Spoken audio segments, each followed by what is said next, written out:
来，乡亲啊，继续来看中华一间病院的护理师陈素秋，自愿来照顾着新冠病毒的病患，专门伫个负压隔离病房来服务。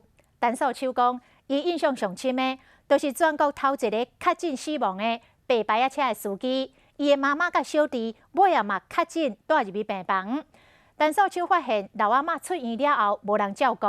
伊看到真不忍心，所以逐工不管偌晚才来下班，拢会去阿嬷的兜买饭、买点心，互阿嬷食，陪伴老阿嬷度过失去后生的疼痛。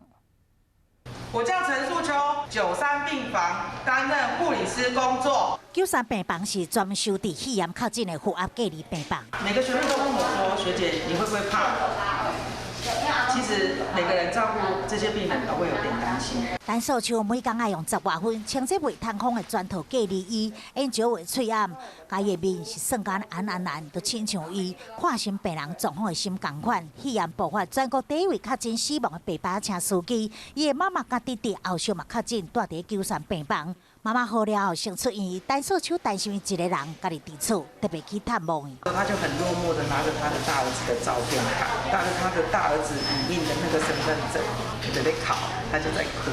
然后我就跟阿嬷讲说：“阿嬷，你不要哭，你还有另外一个儿子啊，还有我们。” 陈素秋听到阿嬷讲，哪会去一间病院就无倒来，哪会食一个饭就丢啊，心拢结规球。了后每工下班，无论偌晚，伊拢会去看阿嬷，买饭买点心互阿嬷食，一直到阿嬷后生出院档。那他儿子有跟我讲到他的困难，那我也请社工去协助。 伊的抗疫心得就是愿意付出，就当得到愈多。SARS 疫情爆发的时阵，伊满红赛去支援 SARS 病房。其实那时候我们产房是用抽签的，那我就跟我的产房的阿妈说：“学姐，我去好了。” 陈素秋的勇敢、甲坚强意志力，感染身边的人，包括亲友、同事，甲伊照顾的病人，大家互相信任帮忙，嘛牵手做伙成功对抗疫情。